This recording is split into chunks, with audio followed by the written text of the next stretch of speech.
Hey, Thrones of Decay is out. Huh. That's a lot of Nurgle. I'm gonna have to talk about the Death Guard, aren't I? Hey everyone, welcome back to another edition of Warhammer 40k, a universe so dark that even love can kill you.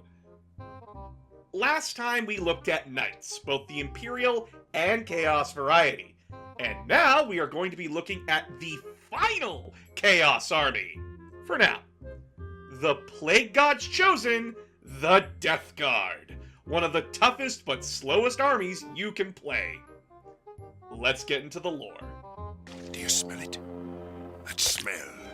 The kind of smelly smell. The smelly smell that smells smelly. The Death Guard were the 14th Space Marine Legion made by the Emperor and his scientists, though they weren't called the Death Guard during these early days. The 14th went by the name Dusk Raiders, a reference to the time of night when they would attack. The 14th wouldn't stand out that much from the other legions during these early days of the Great Crusade, usually being assigned to assist other legions with their duties. But all this would change when the Great Crusade found the planet Barbarous. Barbarous was a death world, covered in poisonous fog that could kill anyone in seconds. The only safe places to live were the valleys, but even then, they were constantly raided by necromantic warlords. On this planet, however, was the Primarch of the 14th Legion, going by the name Mortarion. Mortarion was raised by one of these necromantic warlords, but one day he escaped his adoptive father, as he felt more of a connection with the human population on the planet. The young Primarch would come to the humans' defense and lead them in a war against the warlords, and by the time the Emperor arrived, only Mortarion's adoptive father was the last remaining necromantic warlord. The last obstacle for Barbarous's true freedom. Unlike a lot of the other Primarchs, Mortarion would not bow before his Gene Father, and the two would fall into an argument, ending in a bet where if Mortarion could kill his adoptive father on his own, the Great Crusade would leave, but if Mortarion failed, he would bend the knee. With this bet in mind, Mortarion climbed the highest mountain to his adoptive father's fortress, the poisonous fog so thick and heavy that it corroded his armor, and if it were a lesser man, would have melted them into sludge. But Mortarion made it to the gates of his father's fortress, only to collapse, gasping and at the end of his rope. Only to be saved by the Emperor, who slew Mortarion's adoptive father before the warlord could kill a helpless Mortarion. You think Morty would be grateful for this, but all Mortarion saw was a kill-stealing bitch who made him look weak. However, Mortarion would still bend the knee to the Emperor, begrudgingly.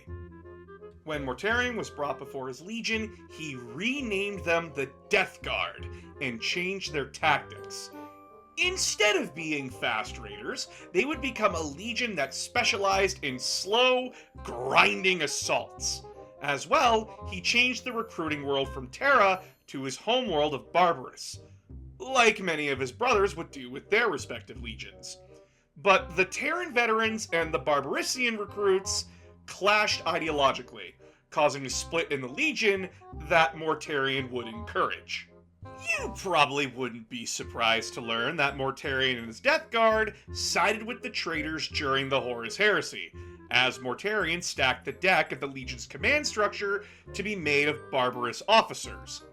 The Death Guard would be one of the first legions to join Horus in his rebellion openly, and be fiercely loyal to the War Master, as Mortarion and Horus were best friends.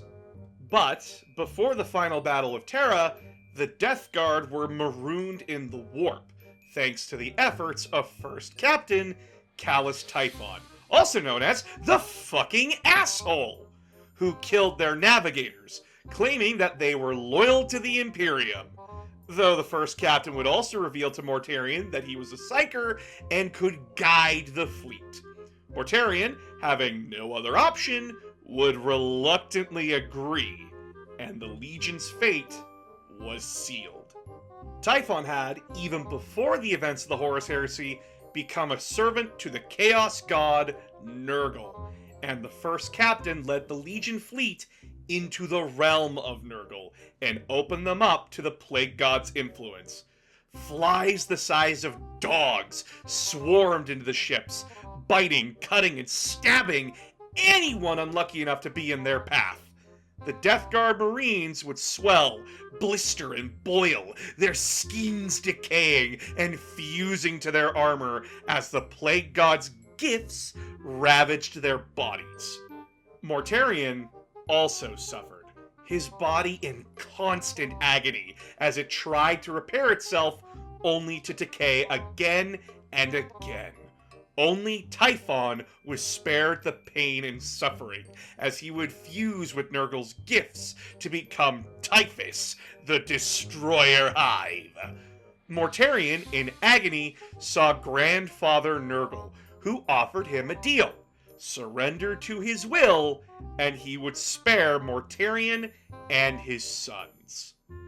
Mortarion, the Primarch who claimed that no poison or disease could fell him, surrendered to the Plague God's demands. When the Death Guard were released from the warp, they came out as rotted, hulking monstrosities who felt no pain and now marched for the Plague God. The Death Guard in modern 40k are willing puppets for Nurgle, spreading his gifts to all those unfortunate enough to cross them, though Mortarion and Typhus now focus their energies on the Eastern Fringe, with Typhus taking an interest in the Tau Empire, while Mortarion vents his frustrations on his brother, Roboot Gulliman's home of Ultramar. Either way, all eventually make their way to Nurgle's rotting garden. Let's get into the army.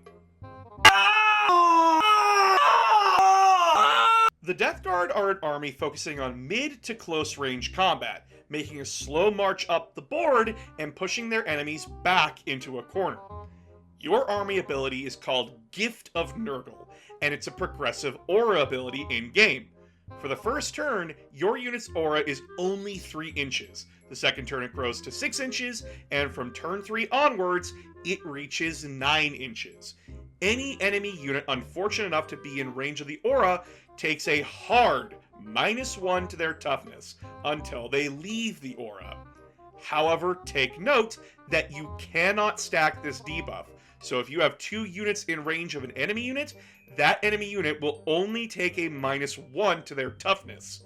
Period. Now, let's get into your units. Know your fucking place, trash! Death Guard have some of the toughest infantry in 40k, with their Plague Marine shrugging off most anti-infantry weapons while they march up the board. As well, most of your weapons have the lethal hits ability, which means on a natural hit roll of 6, your attack auto-wounds its target. Not only that, but Death Guard get some of the toughest and most dangerous Terminators, with their Blight Lord and Death Shroud Terminator squads.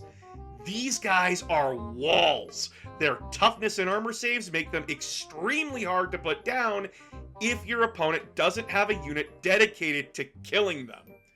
You are the toughest Marine army in the game, but don't think that makes you invincible. Whoa, whoa, whoa, whoa, whoa! Whoa! Whoa! Whoa! Yeah, for once we have a Chaos faction that actually has their own vehicles I could talk about. It's not just a copy and paste from Codex Chaos Space Marines! Hapachaluha! The Death Guard make use of 3 unique vehicles, called Blight Haulers, Bloat Drones, and Plague Burst Crawlers. The Haulers and Drones are fast, hard-hitting units, with Haulers being anti-vehicle hunters and Drones being anti-infantry hunters. The Plague Burst Crawler is your unique artillery unit that can do tank and infantry hunting. This gives the Death Guard a fun and varied vehicle lineup compared to their traitorous cousins, so don't be afraid to add in some vehicles to your army. Oh, I punched a fucking baby in the face. They just let me do it! Like World Eaters and Thousand Suns, the Death Guard get a unique hero unit.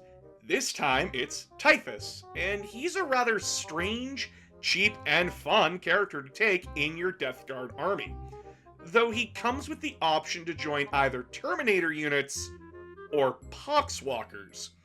Poxwalkers are a zombie horde who can revive models up to the number of enemies they killed, if they kill them in melee. However, if Typhus is a part of a Poxwalkers unit, any kill he gets with his Plague Eater ability counts as kills for the Poxwalker unit. So not only do you get a nasty character that hits really, really damn hard and is cheap to take, but also you can have a really tough escort, whether it be your tough Terminators or hordes of zombies. Don't stare into the abyss, Anne. After all, it stares back. Yep, Death Guard also gets the nasty honor of having a playable Primarch, and Mortarion is the de facto toughest Primarch in the game, having a toughness of 12, a 2+ save, a 4+ invulnerable save, and a feel no pain on rolls of 5 or higher. Morty is a massive bastard on the table, and it's extremely hard to bring down. Not only that, but his Host of Plagues ability gives friendly Death Guard units cover, reroll to wound rolls of 1, or an increase of the range for a single unit's Nurgle Gift Aura to 12 inches. Morty is not only tough, he is a great commander to support your army, and a hard-hitting lord. Remember that he will be hurting most infantry units in the game on 2s. The Plague Prince has earned the title Death Lord. Man, it's just Sonic Boom. And Genghis Khan was just a f***ing guy! And that's the Death Guard. A slow, tough, and hard-hitting army. Their major weakness comes from them being slow and having to rely on melee and vehicles for their anti-tank options, and arguably having one of the weakest army abilities out there. However, does it really matter when most of your army can shrug off damage that other units can't? When a Death Guard unit slams itself on an objective, it is extremely rough to remove them from it. So, much like a plague, plant yourself on the board and rot away. Thanks for watching. Next time we'll be covering the last Xenos faction in the game and the most recent army added to 40k. The Leagues of Votann. Don't forget to like, comment, subscribe, hit that bell icon for notifications, and don't forget to join the Patreon to see videos early. See you next time.